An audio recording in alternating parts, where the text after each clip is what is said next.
Hi, welcome to The Upside. I'm your host, Paul Santinello, where we talk about all the good things that are happening in the town of Longmeadow. I don't know if this is quite a good thing that's happening for the town, but today we're here with Coach Alex Rotsko, who's the athletic director, football coach here at Longmeadow High School, who's retiring. So that's why I said I don't know if it's a good thing for the town of Longmeadow, but it's a good thing that you've been here. So first of all, welcome to the show. Thank you for coming. This is I don't know, you've been here a couple times now. We've talked about some good things with athletes. And my favorite stories, I tell people this all the time. We did that show where we had a couple of the athletes in here, and you know, they're going to Harvard and all that stuff. And I looked at you and I said, sometimes you feel like you're not the smartest guy in the room. And I was intimidated by these high school athletes that are 4.0 grade point average and all that stuff. But so you're retiring at the end of this year. I am. Okay, moving on to retiring in June. Yep. And I've actually taken another position, so I'm retiring, but I'm not. Okay. I'm headed up to Maine, Yep. and my wife and I have a home up there, and our plans were to retire up there eventually anyway, and this just kind of sped the process up a little bit. Yep. I have a friend who's a principal up there, and he called and said there was a job at the high school, and he wanted to talk to me about it and so forth, so I went up, and it's 9 miles from our home at York Beach, so it just kind of worked out. Okay. So is it like the NFL where they have to call like the principal here to be, so there's no tampering? No. I went in and told Mr. Birdie right away. So, yeah. He was crying. I'm sure he was. So just, there goes the game. Yeah, not everybody's sad about me leaving. But. No, I'm sure there's some assistant coaches that are kind of happy. But now I want to talk to you because I remember when you were at AIC. Mm-hmm. Because I had a couple of friends that played for you at AIC, because you know, I tell people, sometimes I've heard people say, well, you know, you're the Bill Belichick of high school football, and I said, well, I like to say that Bill Belichick's the Alex Rotsko of the NFL. So just put a little spin on that. When did you start coaching? Oh, I started coaching in 1976, yeah. Out in Eastern Mass for a year or two, and then I went out to Ithaca College out in New York, and I was there in 1979, 1980. And then I went to AIC from there. Now, when you were at AIC, were you the head coach or an assistant? I actually came in there in 1981 as an assistant coach for 3 years, and then I became the head coach in 1983. And you've got a pretty famous assistant out there, right? I've had a few really your offensive coordinators good in the NFL? assistant coaches. I have one who's at the University of Oregon now, and one at Bucknell, one who's down at Southern Florida. So we had quite a few good coaches that worked with us. And wasn't Kevin Gilbride with you? Kevin Gilbride was before me. Before you, okay. I took his job. He went down to Southern Connecticut University. He was the head coach there when I was the head coach at AIC. Oh, okay. It's funny, I just saw Kevin a few weeks ago. We both spoke at a clinic down in Newport, Rhode Island, so I had a chance to catch up with him. Yeah, and he's, for those of you who don't know, the offensive coordinator for the New York Giants. Yeah. Unfortunately for some Patriots fans, he's the offensive coordinator for the Giants. And he's been a head coach and all that other stuff in the NFL. So when you were at AIC, what made you come to coach football at Longmeadow? Because you're at the college level, right? And people would perceive high school to be at a lower level to a degree. I think most people probably have that same perception. And when I first came to Longmeadow, I know a lot of college coaches would come through recruiting, and I could tell a lot of them were jealous. It's not as glamorous a job as a lot of people think. I remember being at a wedding at a friend's. His daughter was getting married up in Northampton, and I was sitting at a table with a bunch of people, and I told him I was the head football coach at AIC, and he said, well, what do you do the rest of the time? And I thought my wife was going to punch him. Because it was 7 days a week during the season for sure. Most nights we were there till 6, 7, 8 at night watching film and get ready for our game, and then we played on Saturdays and we met on Sundays. And then once the season's over, you're on the road recruiting and gone most of the week. And we had a small staff there, so each one of us had an area, and we'd be gone for the whole week, and we would meet on Saturday mornings to review films and decide on scholarship offers, that type of thing. And then you have spring practice, so it's not as glamorous as everybody thinks it is. And at the time, that's not a major, it sounds like like the workings of a major program. I mean, in AIC at the time, I don't know if they still are, but they were D2. Yep. Right? So, I mean, for Division II school, you were still full out 7 days a week, and again, you wouldn't think about that, and that's what the behind the scenes kind of thing. I don't think people realize it. If you're not around it, you wouldn't know that. Yeah. And I've had a lot of people over the years ask me if I miss it, and I don't miss one thing about it, to tell you the truth. The only thing I do miss, I'll correct myself, spring football practice. I always enjoyed spring football practice, which we don't have in high school in Massachusetts. Yeah. See, and I know some things because I've been to some coaching clinics that Coach Rotsko has given to the youth football coaches, and I've got my resume in, by the way, for head coach, but that's I don't know. I am going back to my son's in high school now, but I'm going to go back and coach a couple nights of youth football because I just missed it, being out there, or whatever. But so I've been to some the coaches clinics that the coach and his staff have given, so I know some of the things that you mentioned. But so what year did you come here? I came here in 1993, so this is my 19th year. Season.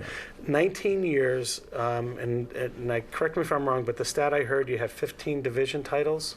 We have gone to 15 Super Bowls. 15 Super Bowls in 19 years. In 19 years. We've gone 15 in a row, actually. Yeah. And then what about having the first four, though? No. Jeez, the word didn't get out, did it, Excuse me. So, one of the things that, and you've given this talk that when we've had the clinic, and and coaching kids from you see them from 4th grade to 8th grade, and how they mature and differ, and they differ. Their growth differs. Some kids grow earlier in age, and then other kids grow by the time, and they're still growing in high school. So, the kid that might have been the fast running back is now an offensive lineman, and vice versa type of thing.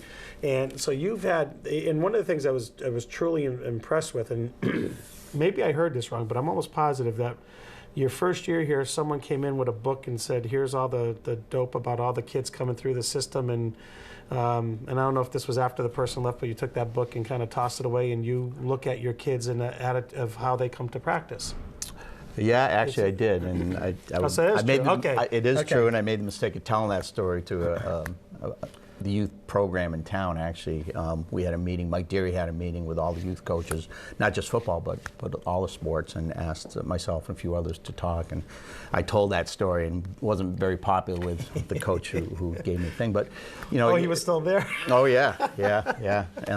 But the kid comes in as a 9th grader, and this is true across the board. It's not just athletics, but academically and socially in every other way.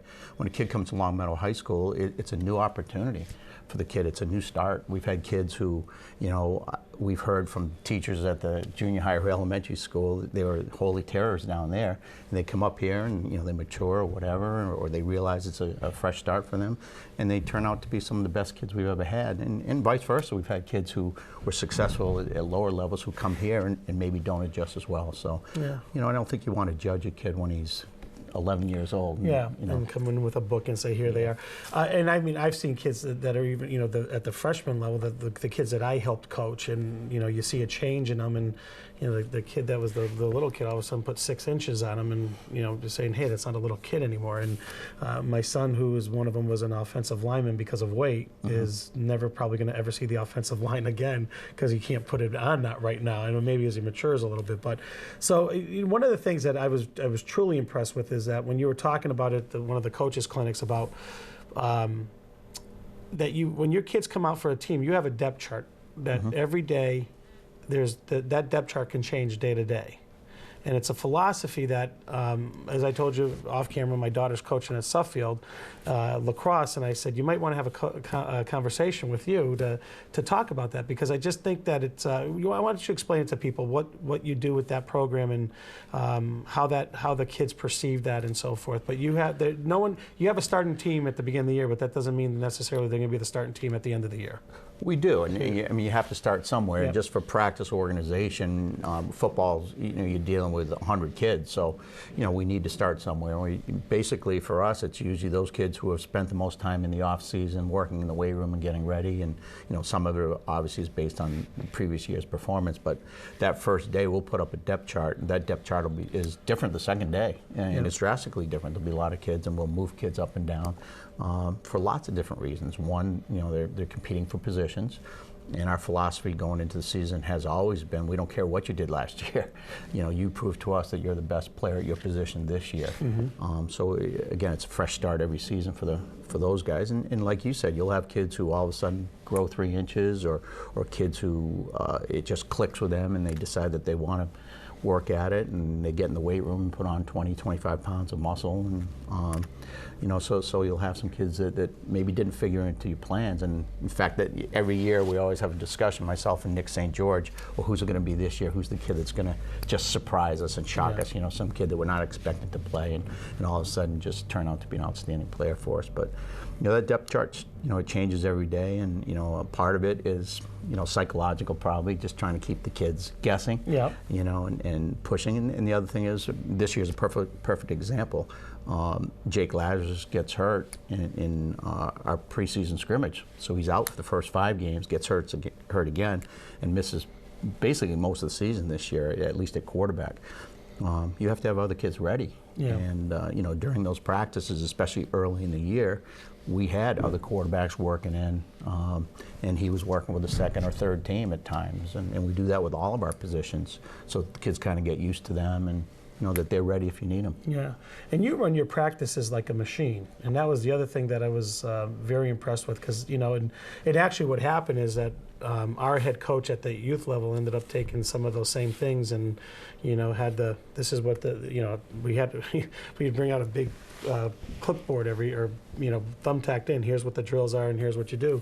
But your practices there wasn't a minute wasted in your practices. It was very efficient of how you work. Yeah, we spend a lot of time planning the practices, and you know, both offensively and defensively, we come out with a practice plan. We have a script of plays that we're going to run during the day. I've always been big on repetition and kind of coaching on the run. Nothing gets me more upset during a practice than one of our coaches grabbing a kid in the middle of a drill or middle of a team period and start talking to the kid and trying to explain to him what he should have done and this and that. In the meantime, you know, that 45 seconds that he's talking to the kid, we have 99 other kids standing around, you know, waiting for him to finish. So for us, it's always been kind of coaching on the run, and you know, if I need to talk to you about something and it's going to take me a minute, I'm going to get somebody else in there, so we're not wasting everybody else's time. So we've always been big on repetition. And I think some of that leads to the success of that's part of the success of the program, is that the kids are getting those repetitions as opposed to sitting around while you're talking to 2 or 3 kids, or you know, taking a line out to the side, but you're constantly working, and you have something called the perfect play. We do. And can you explain that to? Yeah, as far as the repetition goes, you know, our practices were 2 hours and 20 minutes, not 2 hours and 21 minutes. And if we didn't get things done during practice, it was my fault or the coach's fault. It wasn't the kid's fault, as far as, you know, I've always been concerned. You know, we had to get X number of things done, and that was our job to get it done during that practice. But perfect play for us is really, it's more of a conditioning drill. But I think it's important for us offensively. We would do that during an offensive practice, and basically we make we'll have the teams run in groups, first team, second team, third team, etc., and they'll just run plays against air. But we start right from the huddle, and we make sure that everything is 100% correct and you know, and perfect. Yep. So we're talking about, you know, having a good huddle with all the kids where they're supposed to be, listening and so forth, sprinting from that huddle with a good break, getting to the line of scrimmage, making sure they have correct splits, making sure that they have good stances, running the play and executing it well. If we mishandle the ball, or if it's a pass play and we don't complete the pass, we just don't count it. We come back and, you know, we'll run 10, 12, whatever at the end of practice, and it serves as our conditioning. But you know, it also makes the kids realize how important it is to concentrate and to try to do things well, to execute, basically. And it's again the little things that add to the big picture of it, and so forth. I think the other thing that I liked about the drill too is it puts the pressure on the kids, you know, to do it perfect. So when you get into that 2-minute situation at the end of a half, at the end of a game, I think they have the confidence to do it. And one of the things we always do with our quarterbacks is at the end of it, I usually let them call their own play and say, okay, any pass play you want. And I used to love kids. Joey Fenari comes to mind, but you know, I have some quarterbacks who are going to throw a 3-yard hitch. Joey Fenari is always going to run spread 89, so he's going to have 4 guys run verticals, run as far down the field as they can, and try to throw the ball. And I love that. You know, it's confidence, and you know, and it puts the pressure on his teammates too to catch the ball. Yeah. Okay. So one of the things that, you know, you mentioned Jake, and I had Jake and Dylan came to the, Dylan Kelleher came to the Selectmen's meeting to take the official possession of the Selectmen's Cup. So thank you for 2 years in a row of having Long Meadow win that, because as the guy whose idea was, it would have been really horrible that we'd give it to East Long Meadow. So, and I had Jake explain to everybody there what happened to him, and you know, from one hand to the other, having issues, and then and it was a neat story. So my question to you is that, you know, you had a team this year that you were riddled with some injuries that still won the Super Bowl, and against a team that beat you during the regular season. So I know, and then you've also had those teams where I don't know how many games the winning streak was. Was it 37, 47 games, whatever you had of undefeated games? And so you had those teams that were perfect, undefeated for 2 years in a row, and then you have a team like this that gets battered a little bit during the season, and it didn't look so invincible, but yet at the end, we're the champs. With all the different teams that you've had, 15 straight Super Bowls, anyone stick out more than any other? I know you said they're different. Yeah, they are. I mean, all 15 of them are different, and for different reasons too. You know, I mean, I can go through every year probably and tell you some good stories about each team and so forth. But you know, I mean, our first Super Bowl in 1997 sticks out as much as any of them, and not just because it was our first game. We had a very young team. I think we had 6 seniors, and you know, we had a 5'2" fullback, and we had a 165-pound offensive guard, and we went out and played a team from Central Mass that was undefeated. And you know, you talked about before about kids physically and whatever, and boy, I think every one of their guys had full beards, and we got off the bus. Actually, it's a pretty good story. It was the day of the Worcester fires.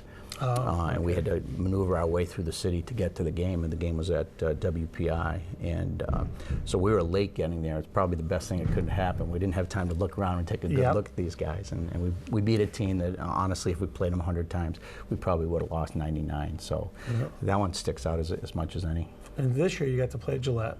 Yeah, this year sticks out too. Yeah, you know, very different. That you know, for years I used to see those games going on in Gillette, and say, why don't they have Western Mass? And they finally did, and it was a great, I think, it was a great comeback year for you, for Long Meadow High School football to win the Super Bowl against Central, especially with the injuries that you had going through the course of the year.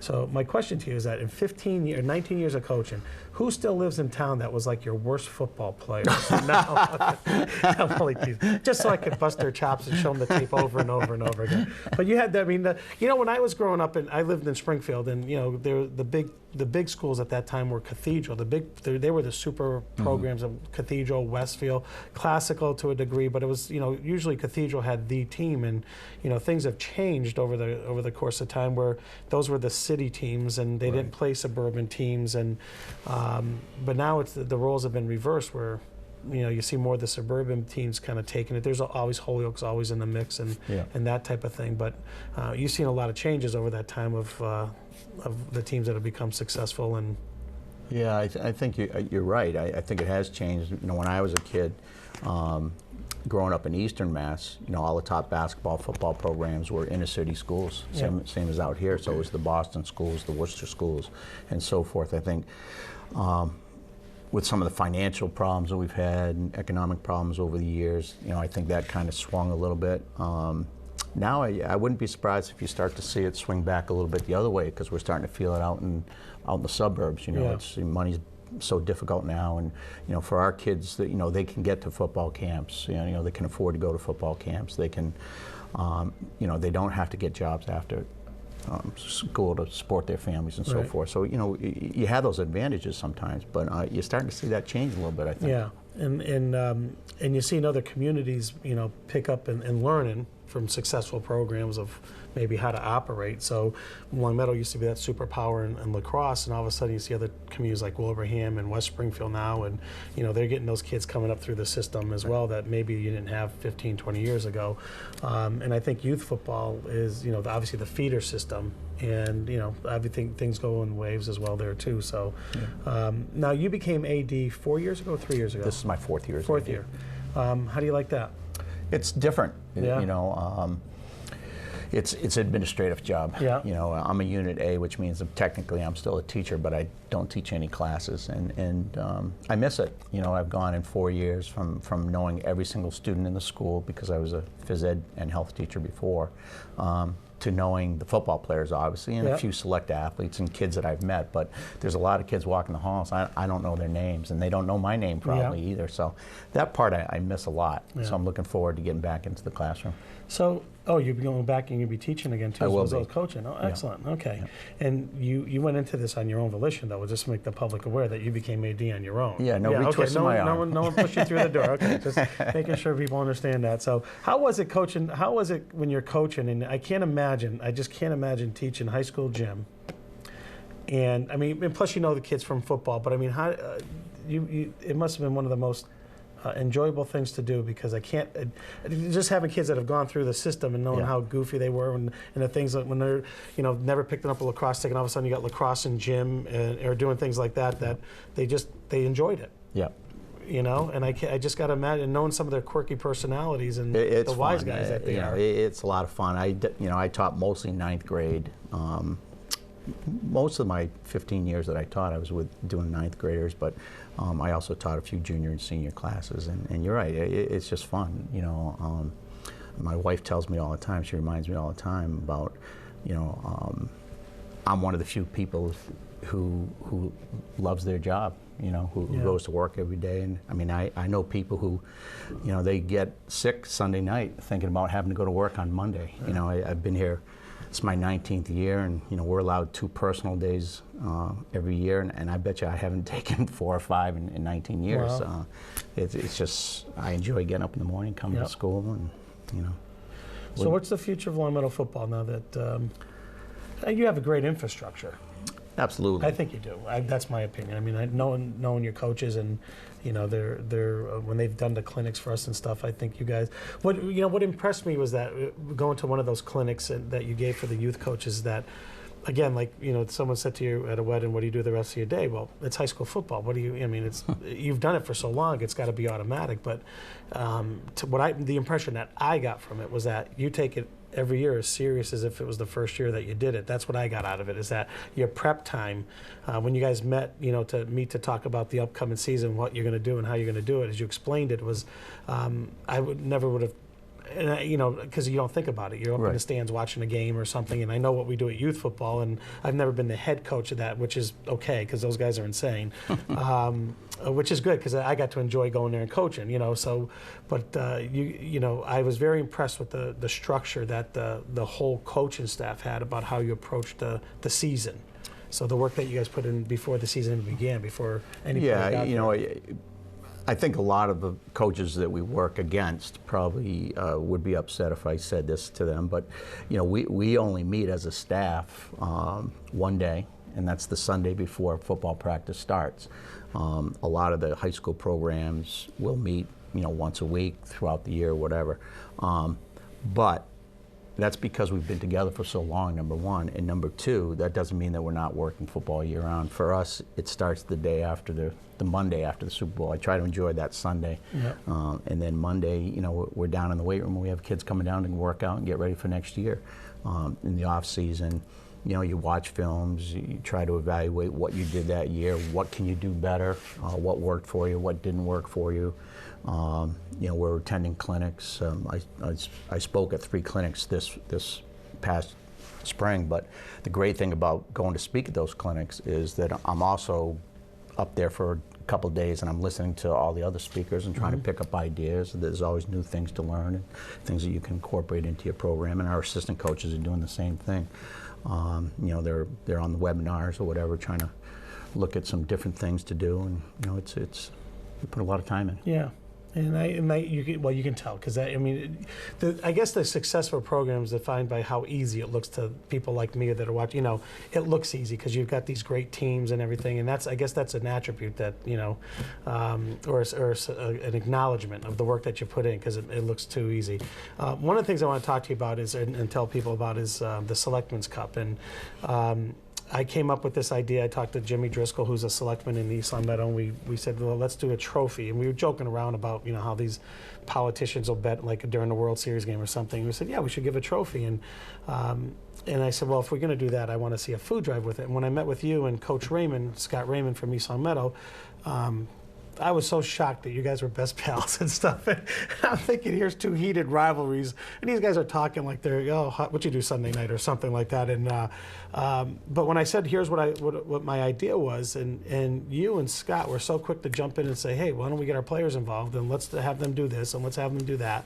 And to me, again, you know, being just living here, is that, to me, that's far more impressive than the Super Bowl victories, because both of you guys see your players as just an extension of the school and of the community, where I wasn't quite expecting that, and I don't know what I was expecting, but I was expecting, you know, hey, we want to do this. What do you think? Is this okay? And both of you guys were throwing ideas out there, and I appreciated that, because it just made it much more fun to do, number one. Seeing kids from Long Meadow and East Long Meadow both standing together.